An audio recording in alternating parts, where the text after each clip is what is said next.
It started with a simple question at my birthday party. The whole family was there. My son Tommy, his wife Sarah, and of course my daughter Lisa with her two boys. We were sitting around my dining table eating chocolate cake when I asked something that changed everything. Lisa, honey, can you help me understand why my monthly checks from the pension stopped coming to my house? I'll tell you everything. First, let me thank you for watching Granny's Voice. Please subscribe and tell us where you're watching from in the comments. We might give you a shout out in our next video. Today's special shout out goes to Louise Jones, from Virginia, USA. Thank you for being part of our family. Now, let me tell you everything. The room went quiet. Lisa's fork clinked against her plate. The kids kept eating, but I saw Tommy look up. Lisa's face turned red. What are you trying to say, Mom? I wasn't trying to say anything mean. I just wanted to know where my money was going. Lisa had been helping me with paperwork since Dad died last year. She said it would be easier if everything went to one place. But now I couldn't find any of my bills or bank letters. Before I could explain, Lisa stood up so fast her chair fell backward. Her voice got scary quiet. Mom, we'll talk about this later. But her eyes were burning mad. The birthday candles were still lit on my cake, but the happy feeling was gone. Everyone stared at their plates. Even little Jake stopped asking for more frosting. That's when Lisa grabbed my arm and pulled me into the kitchen. Her fingers dug into my skin like claws. Don't you ever question me in front of my kids, she hissed close to my face. Her breath smelled like wine. I could see spit on her lips, she was so angry. I'm the only one who cares about you anymore. The only one who helps. The words hit me like cold water. I looked through the doorway at my grandchildren eating cake. They looked scared and confused. Tommy was whispering something to Sarah. I realized this wasn't about helping anymore. This was about something else entirely. I pulled my arm away and grabbed my purse from the counter. Lisa didn't try to stop me. She just stood there with her arms crossed, breathing heavy. I walked past everyone at the table. Happy birthday, Grandma, little Jake whispered, but I couldn't answer. My throat felt tight. I opened the front door and stepped into the cold night air. The porch light was dim and yellow. I could hear them talking inside, but nobody came after me. I stood there in my good dress and party shoes, shivering, with nowhere to go but knowing I couldn't stay. My neighbor Mrs. Chen saw me walking down the street and asked if everything was okay. I told her I needed some fresh air, but my voice shook. She invited me in for tea. Her kitchen smelled like ginger and kindness. We sat at her small table while she poured hot water into flowered cups. She didn't ask questions, just let me sit quietly. After an hour, she drove me home. The house was dark. Everyone had left. Even the birthday cake was gone from the table. There was just one piece of paper on the counter with Lisa's handwriting. Mom, we need to talk tomorrow. But I knew that talk wouldn't be fair or honest. That night I couldn't sleep. I kept thinking about Dad and how he always told me to keep track of my own money. Never let anyone else handle what's yours, Betty, he used to say. Even family. I got up and looked through all my papers. Most of my important mail had stopped coming months ago. Lisa said she was forwarding everything to her house so it wouldn't get lost. But now I wondered what else had gotten lost. I found an old phone book and looked up the number for my bank. Tomorrow I decided I would start asking questions that nobody wanted me to ask. The next morning I called the bank before Lisa could come over. The lady on the phone was very nice. She told me my pension checks were being sent to a different address now. An address I didn't recognize. She said someone with my last name had called months ago to make the change. My hands started shaking. I asked her to read me the address again. It was Lisa's house, but I never told her to do that. The bank lady said I would need to come in person to see all my account information. She sounded concerned when I told her I didn't know about the address change.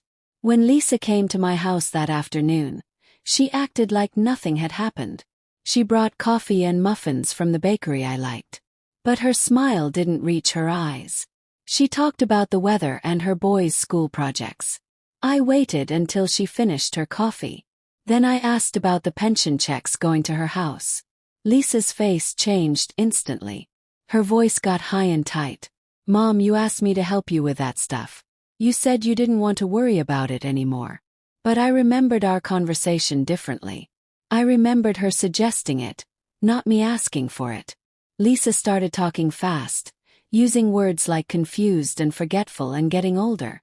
She said I was forgetting conversations we'd had. She said I was lucky to have someone who cared enough to help. But the way she said it didn't sound like caring. It sounded like she was reading from a script. I asked to see the papers I supposedly signed. Lisa said they were at her house in a safe place. She would bring them next time. But next time never came. Instead, she started visiting less and calling more. Always checking what I was doing, who I was talking to, whether I needed anything from the store. I decided to walk to the bank myself.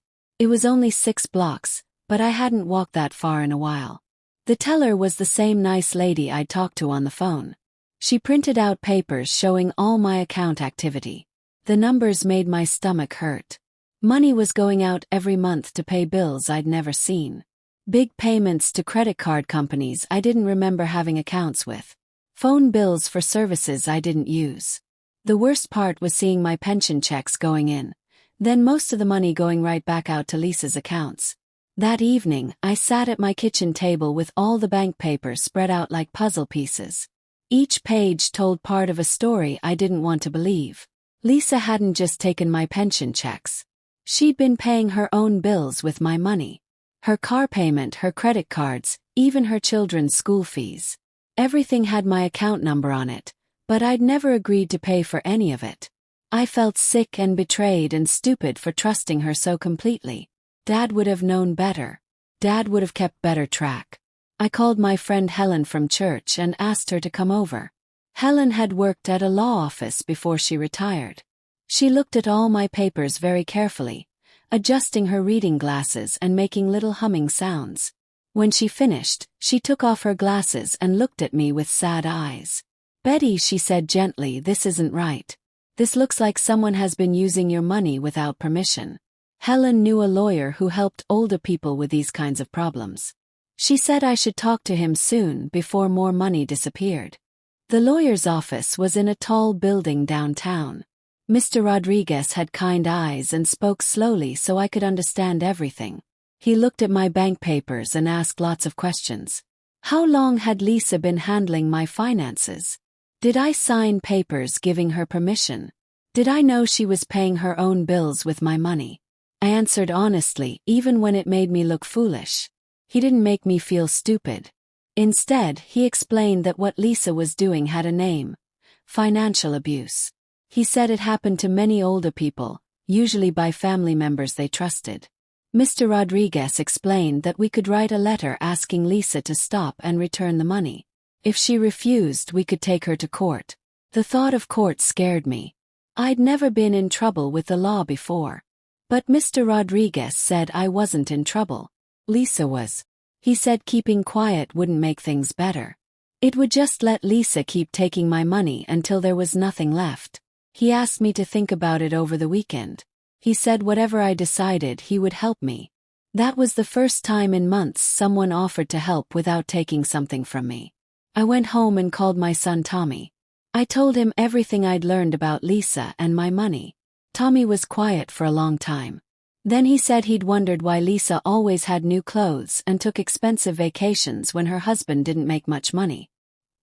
He said Lisa had been asking other family members for loans too, always with sad stories about unexpected bills. Tommy felt terrible that he hadn't realized what was happening to me. He said he would support whatever I decided to do. Having someone believe me made me feel less alone and less crazy.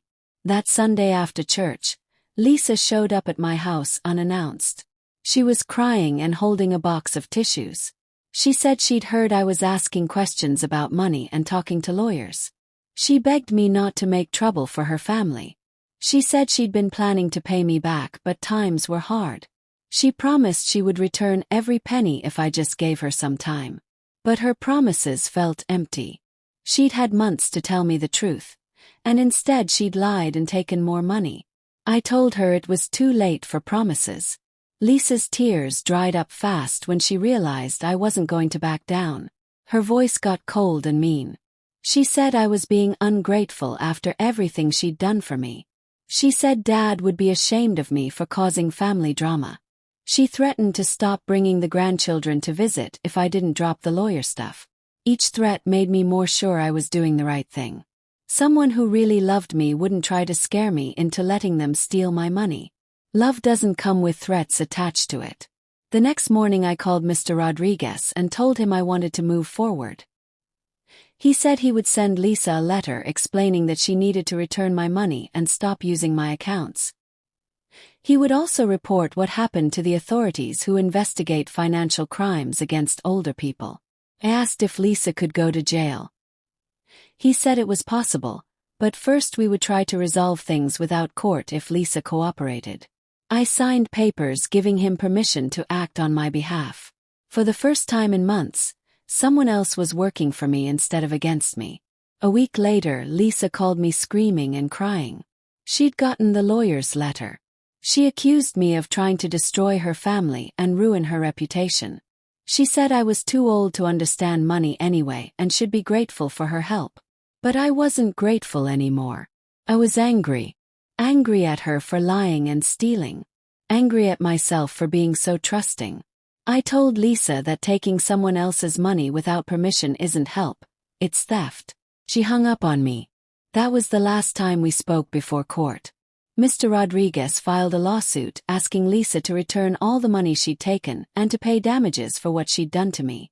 Lisa hired her own lawyer, a man with an expensive suit who tried to make me look confused and forgetful. He asked me lots of questions about my memory and my age, trying to make it seem like I didn't understand what was happening. But I understood perfectly. I understood that Lisa had betrayed my trust and stolen my financial security. I understood that she'd used my love for her against me. The judge was a woman about my age with gray hair and smart eyes. She listened carefully to both sides. Lisa's lawyer argued that Lisa had only been trying to help me manage my complex finances. He showed papers that Lisa claimed I had signed giving her permission. But Mr. Rodriguez had hired an expert who proved the signatures were forged. The expert showed the judge how Lisa had traced my signature from old birthday cards and used it to open accounts and change my banking information without my knowledge. When it was my turn to speak, I told the judge about my birthday party and how everything started with a simple question. I explained how Lisa had isolated me from my own financial information and made me feel crazy for asking about my own money. I talked about the fear I felt when I realized how much she'd taken and how long she'd been planning it. The judge asked me how this had affected my life. I told her I couldn't sleep at night anymore because I didn't know who to trust. I told her I felt foolish for believing Lisa's lies for so long. Lisa finally had to testify. She admitted she'd used my money to pay her bills, but she claimed it was temporary and that she'd planned to pay it back. The judge asked her why she hadn't asked my permission first. Lisa couldn't give a good answer. The judge asked her why she'd forged my signature instead of having an honest conversation about money troubles. Again, Lisa had no real explanation. She just cried and said she was sorry and that she'd made mistakes. But the judge said using someone else's money without permission isn't a mistake, it's a crime. The evidence was clear. Bank records showed thousands of dollars flowing from my accounts to Lisa's expenses over almost 2 years. Phone records showed Lisa calling my bank and pretending to be me to get information and make changes. The forged signatures were obvious when compared to my real handwriting. Lisa's lawyer tried to argue that I had dementia and couldn't manage money anyway. But my doctor testified that I was mentally sharp and fully capable of handling my own affairs. The judge said the evidence of financial abuse was overwhelming and disturbing. While we waited for the judge's decision, I thought about Dad and how he'd always warned me about this kind of thing. He used to say that desperation makes people do terrible things, even to people they love. I realized Lisa hadn't started out planning to steal from me. She'd probably borrowed a little at first, telling herself she'd pay it back. But then she'd gotten in deeper and deeper until stealing became easier than being honest. Understanding how it happened didn't make it hurt less, but it helped me make sense of how my daughter had become someone I didn't recognize. The judge ruled in my favor completely. She ordered Lisa to return every penny she'd taken, plus interest and court costs. She also ordered Lisa to attend counseling for financial crimes and to have no access to anyone else's financial accounts for 5 years. The judge said Lisa had violated the sacred trust between parent and child in the most calculating way possible. She said financial abuse of elderly people was a serious crime that deserved serious consequences. Lisa would have to make monthly payments to repay me, and if she missed payments, she could go to jail. After court, I felt empty instead of victorious. I'd won, but I'd lost my daughter in the process. Lisa wouldn't speak to me. She told the whole family that I was vindictive and mean for taking her to court. Some relatives believed her story and stopped calling me. Others, like Tommy, stood by me and said I'd done the right thing. The grandchildren were confused and hurt. They didn't understand why Grandma and Mommy were fighting. I missed them terribly, but I knew I couldn't let Lisa keep stealing just to maintain a fake peace. Mr. Rodriguez helped me set up new bank accounts that only I could access. He showed me how to check my statements online and how to spot suspicious activity. He gave me phone numbers to call if anyone ever tried to pressure me about money again. He said I should never be ashamed to ask questions about my own finances, no matter who got upset. He reminded me that people who love you want you to feel secure and informed, not confused and dependent. Those words helped me start trusting my own judgment again. Slowly, I began rebuilding my life. I rejoined the church committee I'd left when Lisa said it was too much for me to handle. I started driving again, even though Lisa had convinced me I was too old to be safe behind the wheel. I made new friends at the senior center and discovered I enjoyed playing cards and taking art classes. Each small step of independence felt like victory. I realized how much of myself I'd given up trying to keep Lisa happy. I'd become smaller and quieter and more dependent because that's what she wanted. One day, my friend Helen brought me a newspaper article about financial abuse of older adults. It said that most victims are abused by their own family members, and that children are the most common perpetrators. The article explained that financial abusers often start by convincing their victims that they're too old or confused to manage money alone. They isolate victims from other family members and friends. They make the victim feel guilty for asking questions. Reading that article, I realized Lisa had followed the pattern exactly. It wasn't personal. It was a criminal strategy. I decided to volunteer with an organization that helps older people avoid financial scams and abuse. I shared my story with groups at senior centers and community meetings. At first, it was hard to talk about being deceived by my own daughter. I felt embarrassed and stupid. But people thanked me for speaking up. They said hearing my story helped them recognize similar problems in their own lives. Some people told me about relatives who were taking advantage of them. Others said they'd been too ashamed to ask for help before hearing my story. Lisa made her court-ordered payments for the first few months, but then she stopped. Mr. Rodriguez filed papers with the court, and Lisa was arrested for violating the judge's order. She spent 3 days in jail before her husband could arrange bail. After that, the payments resumed regularly. Lisa's husband called me once to apologize for what Lisa had done. He said he'd had no idea she was taking my money. He said he was working extra hours to help make the payments because he felt responsible for not paying attention to their finances. The hardest part wasn't losing the money or even going to court. The hardest part was losing my grandchildren.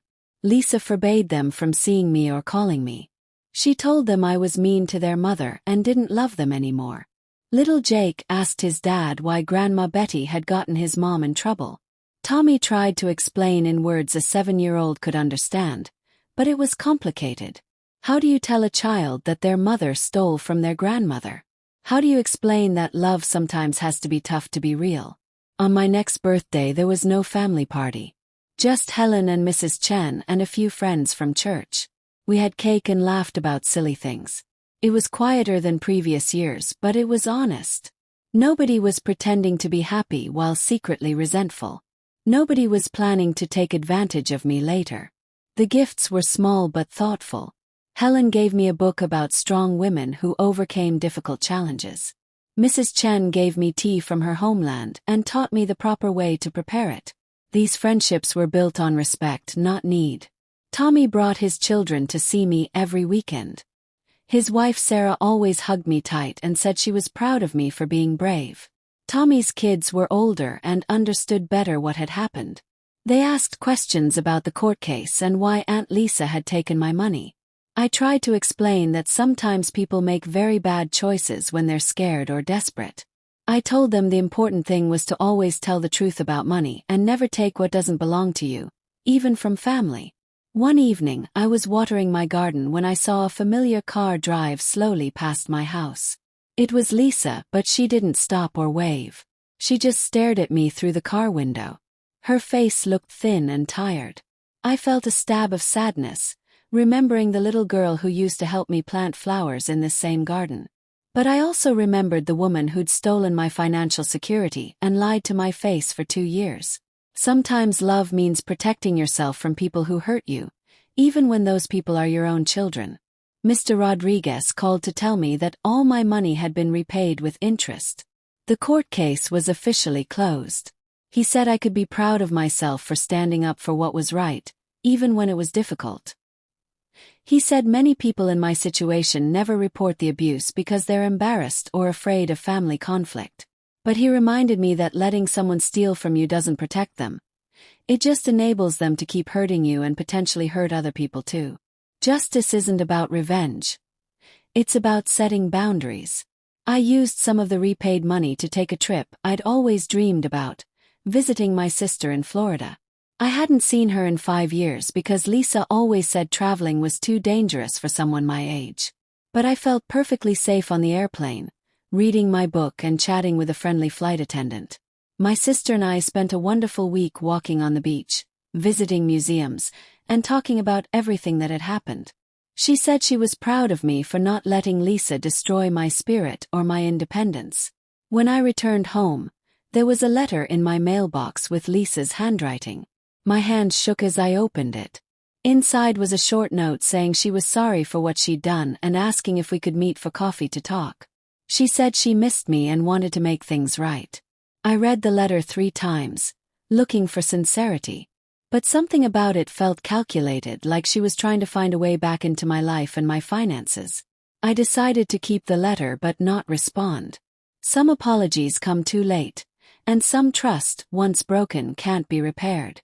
Instead of dwelling on Lisa's letter, I focused on the positive changes in my life. I'd learned to use a computer and could check my bank accounts online whenever I wanted. I'd made new friends who valued my opinions and respected my independence. I was volunteering regularly and felt useful again. Most importantly, I'd learned to trust my own instincts. When something felt wrong, I investigated instead of ignoring my concerns. I would never again let someone convince me that asking questions about my own life was inappropriate or ungrateful. At the senior center, I met other people who'd experienced financial abuse from family members. We formed an informal support group, sharing our stories and offering encouragement to each other. Margaret had been cheated by her son-in-law. Robert's nephew had stolen his identity. Susan's daughter had convinced her to sign over her house, then tried to put her in a nursing home. Each story was different, but the pattern was the same. Trusted family members had used love as a weapon to commit theft. We all struggled with guilt and shame, but together we learned to see ourselves as survivors, not victims. One day while grocery shopping, I ran into Lisa's mother-in-law, Carol. She looked embarrassed and tried to avoid me at first. But then she approached and said she wanted to apologize for Lisa's behavior. Carol said she'd had no idea what Lisa was doing until after the court case. She said Lisa's financial problems had started long before she began stealing from me, but Lisa had hidden the extent of her debt from everyone. Carol said the whole family was attending counseling to understand how they'd missed the warning signs and to prevent anything like this from happening again.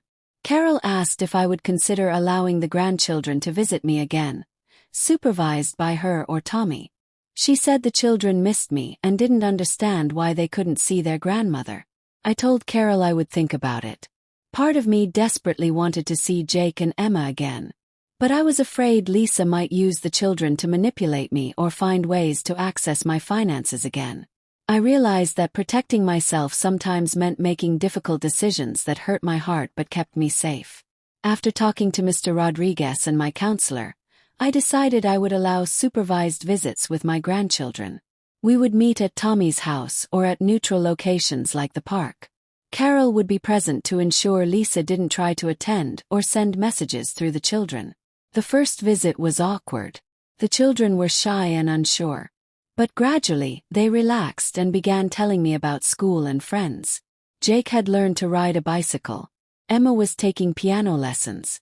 They were growing up, and I'd missed so much because of their mother's choices. During one visit, Emma asked me directly why I'd gotten her mother in trouble with the police. I knelt down to her eye level and spoke simply. I explained that her mother had taken money that belonged to me without asking. I said that taking someone else's money without permission is stealing, even when the person is family. Emma nodded seriously. She said her teacher had talked about that at school. How taking things that don't belong to you is wrong. I told Emma that I still loved her and Jake, but I had to protect myself from people who might hurt me. As months passed, my life settled into a new normal. I had my own routines, my own friends, my own financial security. I kept careful records of all my expenses and income. I never again gave anyone else access to my bank accounts or credit cards. I learned to say no to requests that made me uncomfortable, even from people I loved. I discovered that setting boundaries wasn't mean or selfish. It was necessary for self-respect.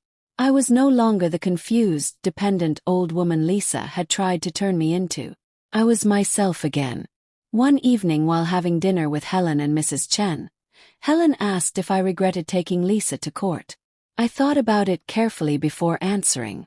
I said I regretted that it had been necessary, but I didn't regret doing it.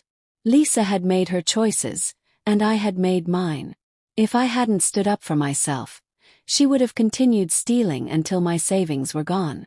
Then I would have been completely dependent on her for everything, which was probably her plan all along. By fighting back, I'd preserved my independence and my dignity. The court case had been closed for over a year when I received a call from a detective. She said Lisa had been arrested for stealing from her new employer. The detective asked if I would be willing to testify about Lisa's pattern of financial crimes. I felt sick hearing that Lisa was still stealing, but I agreed to help. At the new trial, I testified about how Lisa had systematically isolated me from my finances and forged documents to access my money. The judge said my testimony helped establish a pattern of criminal behavior that influenced Lisa's sentencing. Lisa received a longer sentence for the new theft because of her previous conviction. She would spend 2 years in prison and face additional restitution payments. I felt sad but not guilty. I hadn't created this situation. Lisa had. My testimony had helped protect other potential victims from her schemes. Sometimes the most loving thing you can do for someone is allow them to face the consequences of their actions. Enabling bad behavior doesn't help anyone. It just ensures the behavior will continue. During Lisa's sentencing hearing, her husband asked to speak with me privately. He looked exhausted and ashamed. He said he was divorcing Lisa and seeking full custody of the children because he couldn't trust her anymore. He apologized for not seeing what she was doing to me and for not stopping it sooner. He promised that Jake and Emma would always know they could visit their grandmother, and that he would never let anyone interfere with our relationship again. His words gave me hope that something good might come from this terrible situation. Tommy helped me create a will and estate plan that would protect my assets and ensure clear instructions for my care if I ever became unable to manage my affairs. We chose a professional trustee instead of a family member to handle financial decisions if necessary. We also established a healthcare directive and power of attorney with multiple safeguards and oversight requirements. I never again wanted to be in a position where one person could control my entire life.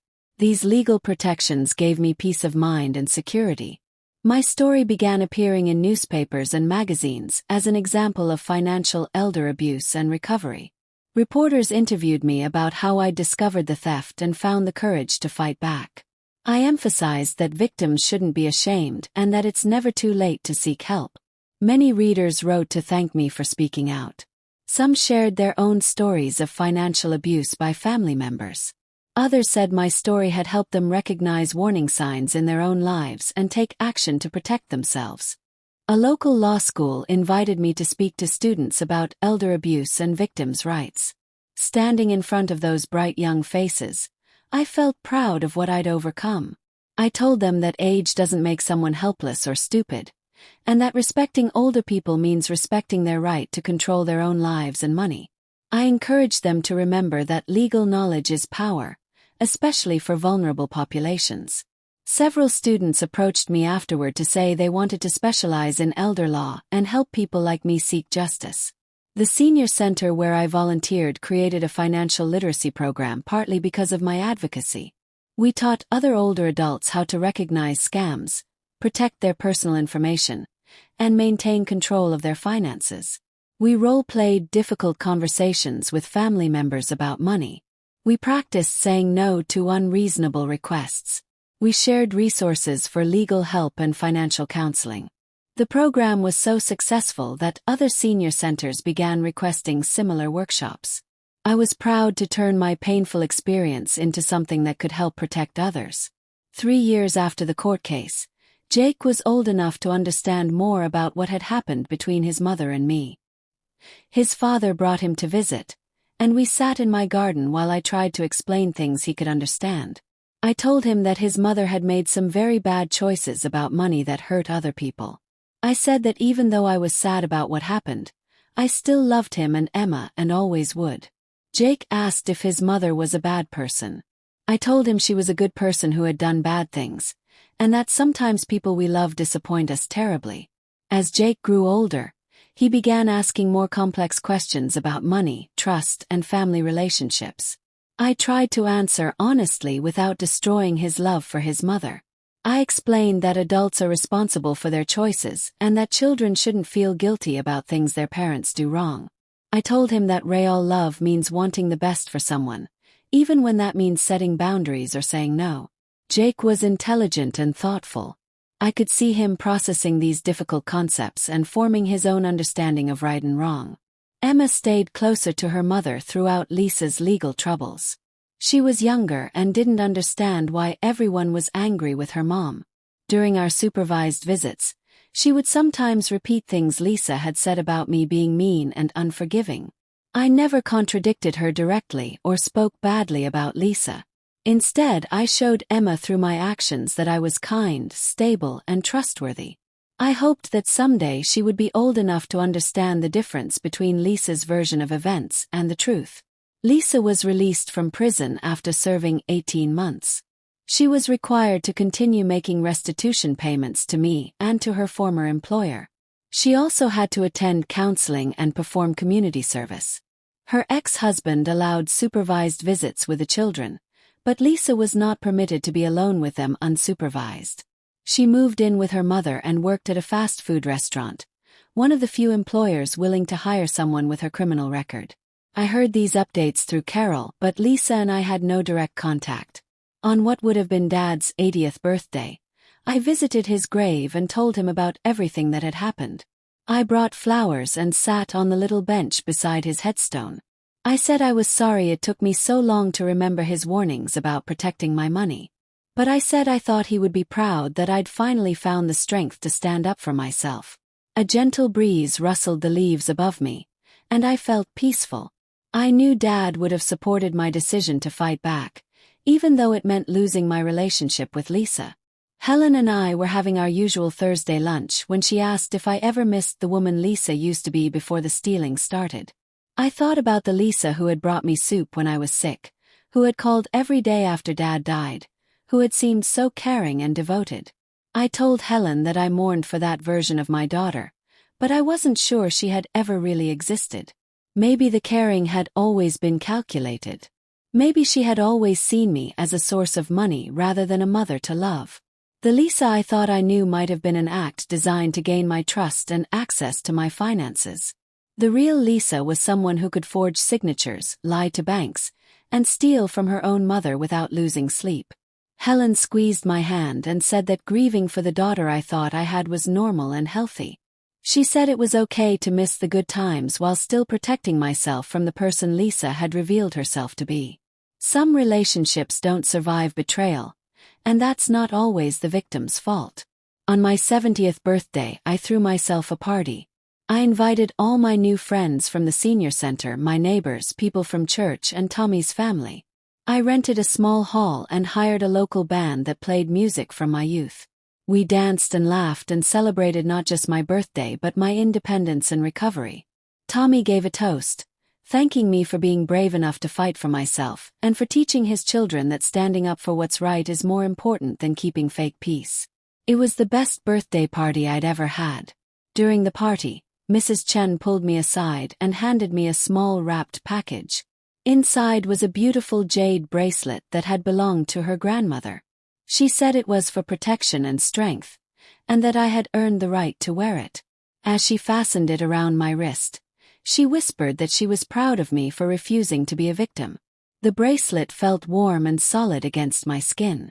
I wore it every day as a reminder that I was stronger than I had ever imagined possible. A young woman from the local newspaper asked to interview me about financial abuse prevention.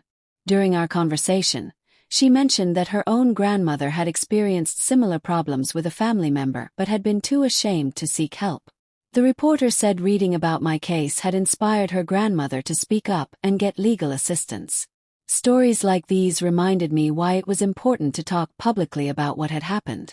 My painful experience was helping other people avoid or escape similar situations. The state legislature passed a new law making financial abuse of elderly people a more serious crime with longer sentences. Advocates invited me to the Capitol building for the bill signing ceremony.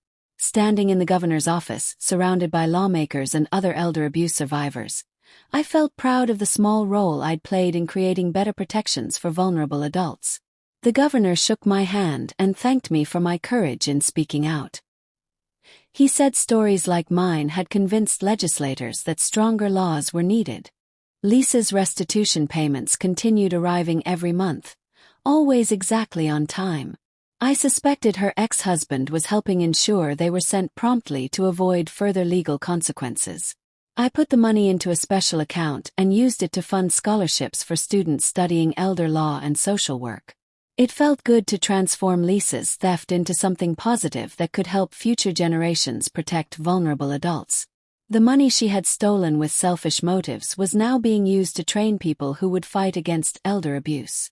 One day, I received a call from a woman whose elderly father was being financially exploited by his son. She had read about my case online and wanted advice about how to help her father see what was happening. I spent over an hour talking with her, sharing the warning signs I wished I had recognized sooner. I explained how financial abusers isolate their victims and make them feel dependent and confused. I gave her contact information for lawyers and support services. A month later, she called to thank me. Her father had gotten legal help and stopped the abuse. The senior center asked me to lead a monthly support group for people who had experienced financial abuse by family members. Our group grew from 3 people to over 20 regular attendees. We met in a small conference room with comfortable chairs and good lighting. Each session began with introductions and updates on legal cases or recovery progress. Then we would discuss practical topics like rebuilding trust, setting boundaries with family members, and recognizing manipulation tactics. The group became a safe space where people could share their experiences without judgment or shame. During one support group meeting, a man named Frank shared that his daughter had convinced him to give her power of attorney, then used it to sell his house and move him into a nursing home against his will. Frank felt trapped and hopeless. The group rallied around him, offering practical advice and emotional support. Several members shared the names of lawyers who specialized in elder abuse cases. Others offered to accompany Frank to legal appointments if he needed moral support. Watching the group come together to help Frank reminded me why this work was so important. A local bank invited me to speak at a training session for their employees about recognizing signs of financial elder abuse. I explained how Lisa had called the bank pretending to be me and how she had forged signatures on documents. I described the subtle ways financial abusers manipulate their victims and the banking system. The employees asked thoughtful questions about when they should intervene if they suspected abuse. I emphasized that asking gentle questions and providing resource information could save someone from losing their life savings and their independence.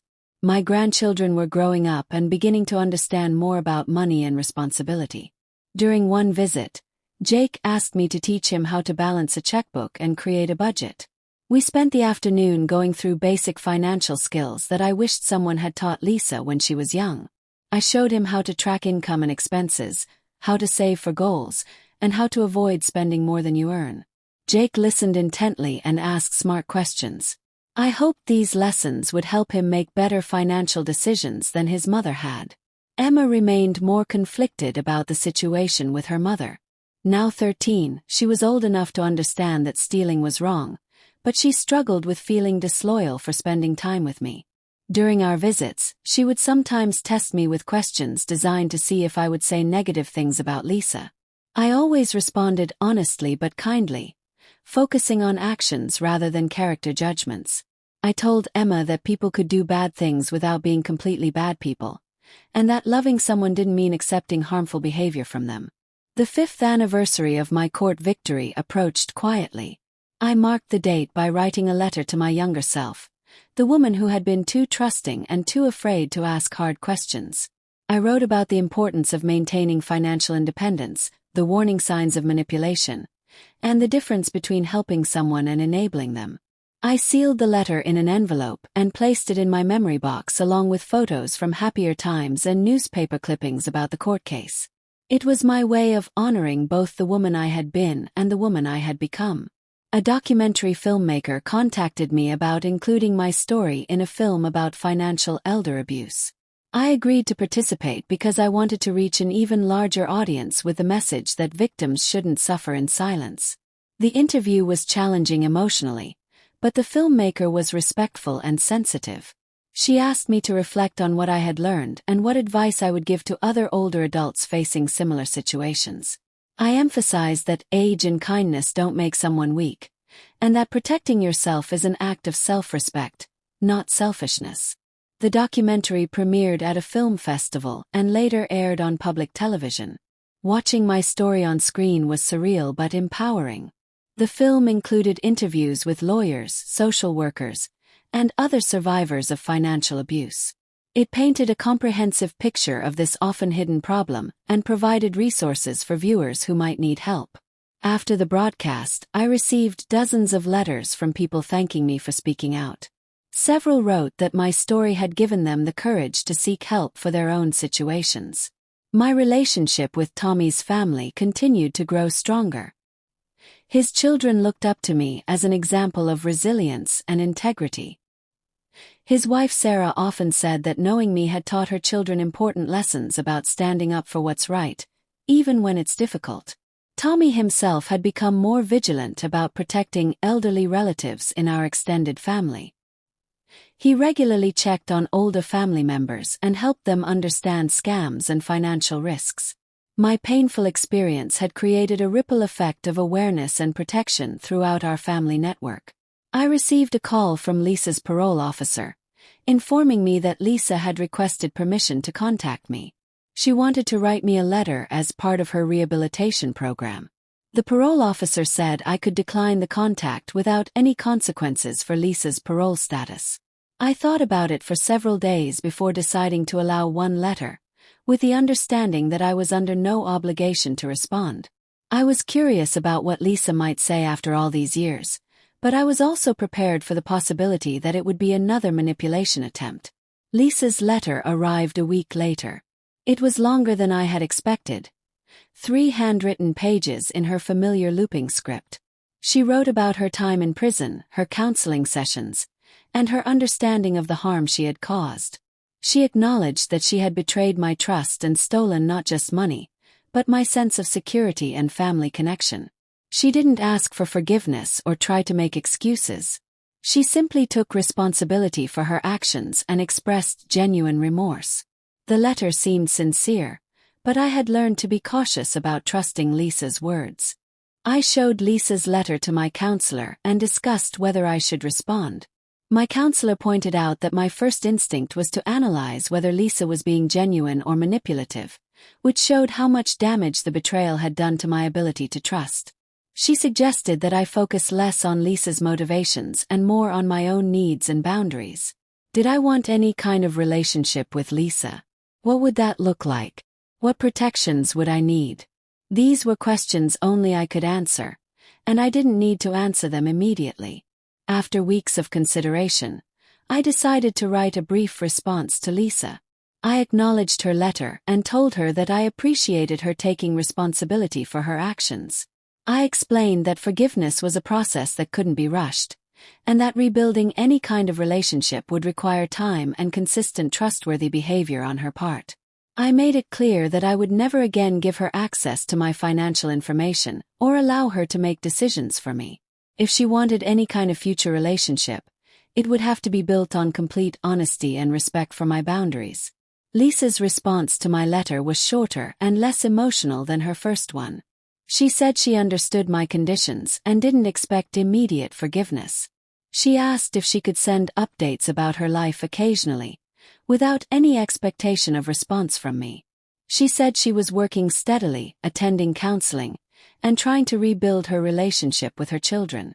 She promised never to ask me for money or favors, and said she understood that I needed to protect myself. This letter felt more genuine than her previous attempts at reconciliation, but I remained cautious. My 80th birthday was approaching, and I decided to celebrate with a small family gathering. Tommy and his family would be there, along with a few close friends. I considered inviting Lisa but ultimately decided against it. Too much had happened, and I wasn't ready for that level of emotional complexity at what should be a joyful celebration. Instead, I focused on gratitude for the people who had supported me through the difficult years and for the strength I had discovered within myself.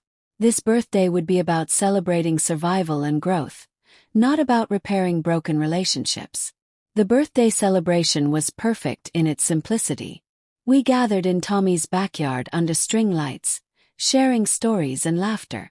My great-grandchildren, Tommy's grandchildren, played games on the lawn while adults chatted around picnic tables. Helen brought her famous apple pie. Mrs. Chen shared stories about celebrations in her homeland. Carol, Lisa's former mother-in-law, stopped by with a card from Jake and Emma, who were spending the weekend with friends. The evening was filled with genuine warmth and affection. No hidden agendas, no unspoken tensions, just authentic love and friendship. As I blew out the candles on my birthday cake, I made a wish for continued health and independence. But I also wished for other older adults who might be facing similar challenges to find the courage to speak up and seek help. The years since my court victory had taught me that my experience, while painful, had served a greater purpose. Every person I helped through the support group, every awareness presentation I gave, every interview I participated in had the potential to prevent another family from experiencing this kind of betrayal.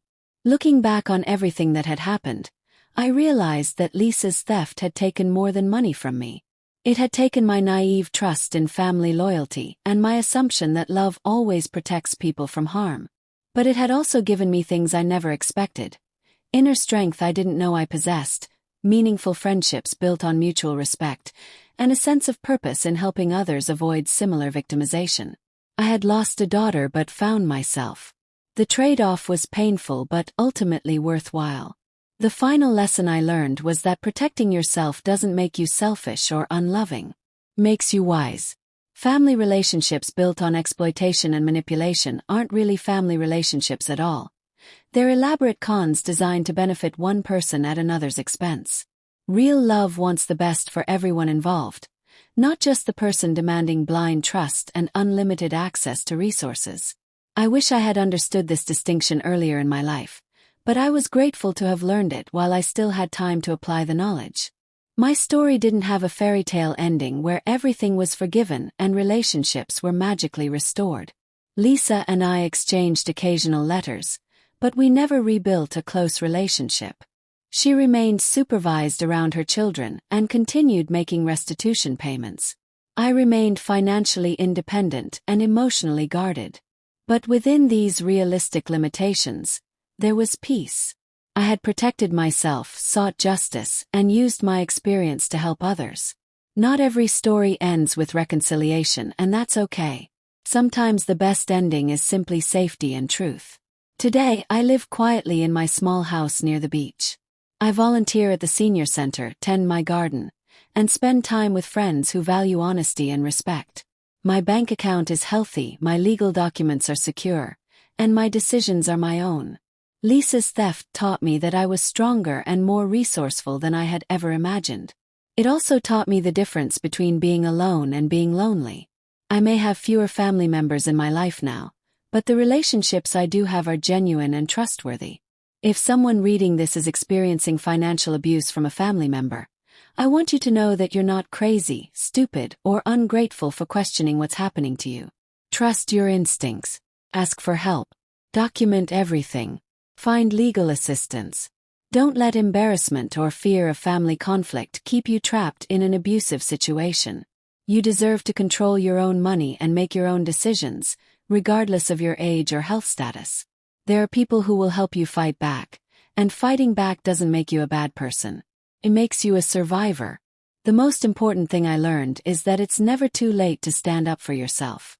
I was 67 years old when I first suspected something was wrong, and 70 when I finally took Lisa to court. Age didn't make me weak or helpless. It made me experienced and determined. I had lived through enough real hardships to recognize manufactured drama designed to confuse and control me. If you're facing a similar situation, remember that your years of life experience are an asset, not a liability. Use that wisdom to protect yourself and demand the respect you deserve. My daughter yelled, "Don't you ever question me in front of my kids," when I asked about my finances. But in court, when faced with evidence of her systematic theft and manipulation, she had nothing to say. The truth spoke louder than her anger ever could. Justice may be slow and painful, but it's worth pursuing. I left that birthday party with nothing but my dignity, and I used that dignity to rebuild a life worth living. Sometimes walking away from toxic people, even when they're family, is the most loving thing you can do for yourself.